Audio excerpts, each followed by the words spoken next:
प्रति राजा खेड़ा से पवन जैन कह रहे हैं आखिरी, मुझको गले लगाओ या मुझको गले लगाओ या बस मैं ही गले लगाऊं, मुझको गले लगाओ या बस मैं ही गले लगाऊं, कब तक गीत सुनाऊं राधा, कब तक गीत सुनाऊं। आज हम उस शख्सियत के बारे में बात कर रहे हैं, ऐसा इंसान सदियों में ही जन्म लेता है। वो हैं श्री पवन जैन, पुलिस महानिदेशक मध्य प्रदेश। वो जितने बड़े अधिकारी हैं उससे बड़े एक कवि हैं और उससे भी बड़े एक समाज सेवी हैं। उनके बारे में ये कहना अतिशयोक्ति नहीं होगा कि खुदा तो मिल जाता है मगर इंसान नहीं मिलता। ये वो चीज है जो देखी मैंने कहीं कहीं। राजा खेड़ा की उस धरती को हम शत शत नमन करते हैं कि जिसने पवन जैन जी जैसे लाल को जन्म दिया। इस पर मेरा कहना है कि हर दीन दुखी को चैन मिलेगा, वर्षों महीनों हफ्तों दिन रैन मिलेगा। उस धरती के भाग्य निश्चय ही जाग जाएंगे जिस धरती को लाल पवन जैन मिलेगा। श्री पवन जैन के विषय में विख्यात कवियों और व्यक्तियों का क्या कहना है, आइए सुनते हैं। बहुत भारी मात्रा में आप हैं, लेकिन यहाँ जो सबसे महनीय उपस्थिति है, मेरे मित्र मध्य प्रदेश के गृह मंत्री भी यहाँ आए और धौलपुर के जिलाधिकारी भी बैठे हैं, मध्य प्रदेश के डीजी बैठे हैं, हमारे बड़े भाई, और मेरे कविता के यौवन को अपनी हथेलियों से आकार देने वाले डॉक्टर हरिओम पवार भी बैठे हैं। लेकिन इस महफिल में जो सबसे महनीय उपस्थिति, सबसे बड़ी उपस्थिति है, मैं सबसे पहले उन्हें चरण स्पर्श करना चाहता हूँ। पवन जी और देवेंद्र जी जैसे परोपकारी संत स्वभाव के बेटों को जन्म देने वाली माँ यहाँ बैठी हैं, उन्होंने प्रणाम करेंगे राजा खेड़ा के लिए। तब तक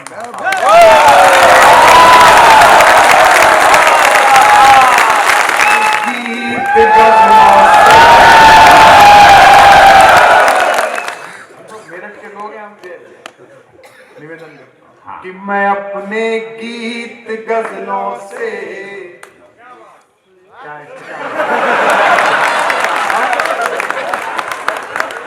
कांग्रेस में क्या नहीं होता है कि पहले कुछ होता नहीं, इससे पहले क्या बात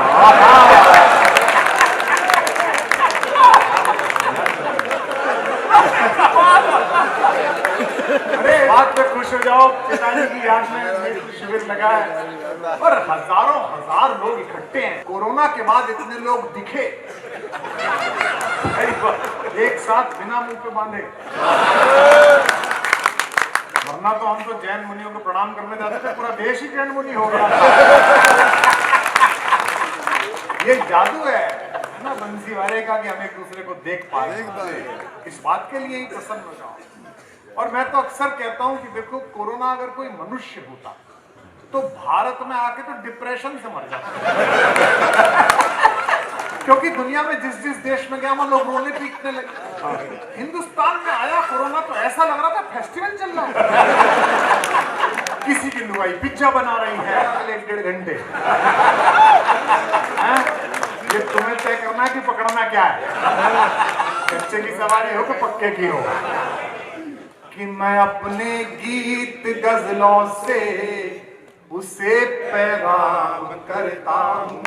पीछे तक भाग करिए जहां जहां अच्छा लगा, समझ में आए ना आए करिए। गीत गजलों से उसे पैगाम करता हूँ, उसी की दी हुई दौलत उसी के नाम करता हूँ। 14 साल बताया हूँ, लेकिन आपको आत्मनिर्भर बना के जाऊंगा। काम है चलना, दिए का काम है जलना, वो अपना काम करती है, मैं अपना काम करता हूँ।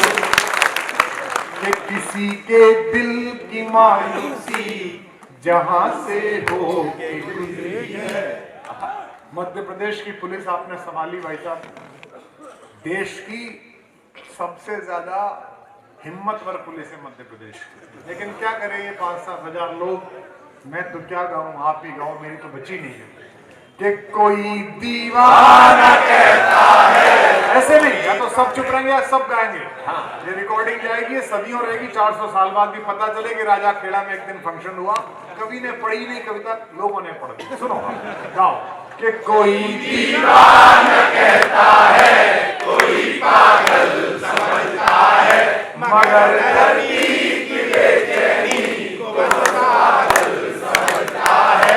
मैं तुझसे दूर कैसा हूँ, तू मुझसे दूर कैसी है, ये तेरा दिल समझता है, ये मेरा दिल समझता है। सब पंक्तियां पढ़ता हूँ कि मोहब्बत एक एहसासों की पावन सी कहानी है, कभी कबीरा दीवाना था, कभी मीरा दीवानी है। पर राजा खेड़ा के लोग समझ जाएं कि मैं इशारा कहां कर रहा हूं, तो उनकी वाह से पता चलेगा, तो पूरी मुक्तक सुनाऊंगा, मैं का प्रेम सुनाना शुरू कर दूंगा। मंच के लोगों के लिए भी नया है, निवेदन करता हूं इस पर बताना मुझे कि तुम समझ गए कि मैं क्या कह रहा हूं। कि मुझे वो मार कर खुश है कि सारा राज उस पर है। पर जब जब आप सहारा देते, इनका सिर सहलाते, जब जब इनको अपना कहकर अपने गले लगाते, तब तब मुझको लगता है यह जीवन जी लेंगे और नीलकंठ की तरह यहाँ का सारा विश्व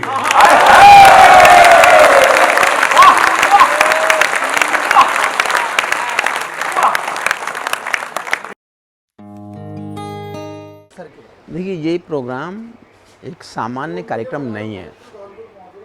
ग्रामीण अंचल में उन लोगों की सेवा जो लोग इतने बड़े डॉक्टर्स के पास अपने साधनों से नहीं पहुंच सकते। देश के बड़े डॉक्टर यहाँ रोगियों के दरवाजे पर आएं और रोगियों का निःशुल्क इलाज करें, इससे बड़ी और कोई मानव सेवा की घटना हो नहीं सकती। तम और कुशलतम डॉक्टर्स द्वारा ग्रामीण अंचल के गरीब लोगों के आँखों का ऑपरेशन, दांतों के ऑपरेशन, ये बहुत बड़ी सेवा है। पवन जैन साहब कर रहे हैं, उनको बहुत बहुत अनंत शुभकामनाएं। ऐसे आजकल की पीढ़ी अपने पिताश्री को याद भी कहाँ रखती है, और पिताश्री की याद में एक ऐसा काम कि जिनका इलाज हो रहा है वो पूरी मानव जाति को भी दुआ दें, देश के उन डॉक्टरों को भी दुआ दें और पवन जैन जी के पिताश्री को भी दुआ दें। सभी लोग जानते हैं मेरे अकेले के राय दे देने से कार्यक्रम का कोई विशेष महत्व ना घट जाएगा ना बढ़ जाएगा, लेकिन ये बड़ा मानव सेवा का बड़ा धर्म है, और यही धर्म है आदमी का। वो आप किसी दूसरे की सेवा कर सकें, उनकी सेवा कर सकें जो सामर्थ्यवान नहीं हैं, जिनके पास साधन नहीं हैं।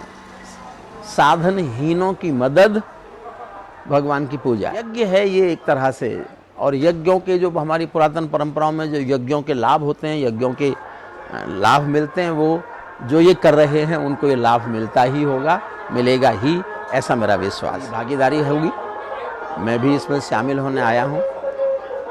पवन जी से यूँ मेरा बहुत दिन से परिचय है, लेकिन उनके किसी कार्यक्रम में आने का अवसर मेरा पहला है, तो मैं खुद बहुत खुश हूँ कि मुझे इस एक पुण्य यज्ञ में शामिल होने का अवसर मिला। मैं डॉक्टर पुरेंद्र भसीन, राजाखेड़ा कस्बे में राजस्थान में हूँ। सन 2002 से ये बाबूलाल जैन संस्था के साथ, ट्रस्ट के साथ जुड़ा हुआ हूँ। यहाँ पर आदरणीय आईपीएस श्री पवन जैन जी के साथ सबसे पहले यहाँ आया।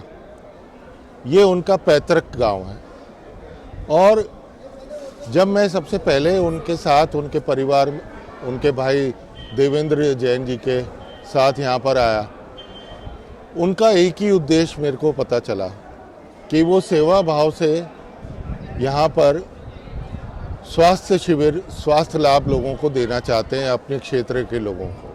जब मैं पवन जैन जी के साथ मिला तो मुझे एक अलग ही अनुभूति हुई, क्योंकि वो बहुत ही सज्जन पुरुष और बहुत ही डेडिकेटेड इंसान है। देख, उनकी ये सज्जनता, उनके बारे में जो मेरे को अलगपन लगा कि वो इतने बड़े ओहदे पे पहुंच के भी अपने आप को एक बहुत ही सामान्य रूप में सबके साथ जुड़ जाते हैं और सबका बहुत ख्याल रखते हैं। राजाखेड़ा में कैंप होता है, ये वो अपने पिताजी की स्मृति में, श्री बाबूलाल जैन जी की स्मृति में कराते हैं। लेकिन तब से ये 22वां कैंप है और अनवरत हमारा एक भी कैंप मिस नहीं हुआ है। हम साल में 1 या 2 कैंप लगाते हैं जिसमें कि हजारों की संख्या में मरीज आते हैं और हम सैकड़ों में ऑपरेशन करते हैं। इनके साथ मैं देखता हूँ इस कैंप के लिए वो 2 महीने से प्रयत्नरत होते हैं।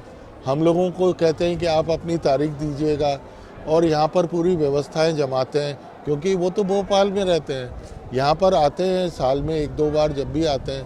तो ये कैंप में वो 2 महीने के सब लोगों को जोड़ते हैं, अपने परिवार को, हमारे को, अन्य डॉक्टर्स को। यहाँ पर हार्ट विशेषज्ञ हैं, महिला रोग विशेषज्ञ हैं। मेरे शायद अपने शब्दों में ये बयान नहीं कर सकता कि मेरे को कितना सुकून मिलता है और कितना अच्छा लगता है जब मैं यहाँ आता हूँ और यहाँ के मरीजों को देखता हूँ। जो लोग सच में निर्धन हैं, जो लोग सच में ज़रूरतमंद हैं, ये एक बहुत मेरे लिए आत्मा को संतुष्टि का अनुभूति देती है। तो मैं इससे ज़्यादा अपने शब्दों में बयान नहीं करता। जब से मैं मंच पे बैठा हूँ मुझे 5 लोगों से पवन जी मिलवा चुके हैं। कुमारी मेरे बचपन का दोस्त है, ये मेरे साथ बीए में पढ़ा था, ये मेरे साथ पहली क्लास में पढ़ा था। अपने अतीत और उसके संबंधों को भूल जाते हैं, भविष्य छोड़ो वर्तमान में उन्हें मार्ग नहीं देता। वाह वाह वाह। एक पंक्ति सुनिए। कब तक गीत सुनाऊं राधा, कब तक गीत सुनाऊं। पहली पंक्ति और आपकी वाह कि मथुरा छूटी छूटी द्वारिका, वाह वाह। मथुरा छूटी छूटी द्वारिका, इंद्रप्रस्थ ठुकराऊं। पहली बार ये लाइन पढ़ रहा हूं, उछल ना जाओ, अगर कविता सुनते हो तो नाम बदल दूंगा। कि बंसी छूटी, अब आया आपकी बात, बंसी छूटी गोकुल छूटा, कब तक चक्र उठाऊं। पिछले जन्म जानकी तुझ बिन जैसे तैसे बीता, पिछले जन्म जानकी तुझ बिन जैसे तैसे बीता, महासमर में रीता रीता, कब तक गाऊं गीता। ने लाड़ लड़ाया, 2 चेहरों ने चाहा, फिर भी भरी द्वारिका में मैं खुद को लगा परा। खेला क्या लड़का, सरगुजा में कप्तान हो गया, पुलिस कप्तान। बस्ता रे डंका के पवन जैन बहुत अच्छा कप्तान है। मन में क्या आता है, मेरे गांव के लोग जानते हैं मैं कितना अच्छा कर रहा हूँ, मेरे राजाखेड़ा के लोग जानते हैं कि मैं कितना ईमानदारी से काम कर रहा हूँ। पवन जी, एक पंक्ति आपको समर्पित कर रहा हूँ। 2 माओं ने लाड़ लड़ाया, 2 चेहरों ने चाहा, फिर भी भरी द्वारिका में मैं खुद को लगा पाया। मेरा क्या अपराध कि मेरा गांव गली घर छूटा। मेरा क्या अपराध, ये कृष्ण पूछ रहा है आपसे, बोलो मेरा क्या। और अगली पंक्ति में 3 दिन तक आंख भीगी ना रहे तो मेरा नाम बदल देना, बस अपनी तालियों से बताना कि आप समझ गए कि मेरा क्या अपराध कि मेरा गांव गली घर छूटा। आंचल से बिछड़े को जग ने पीतांबर पहनाया।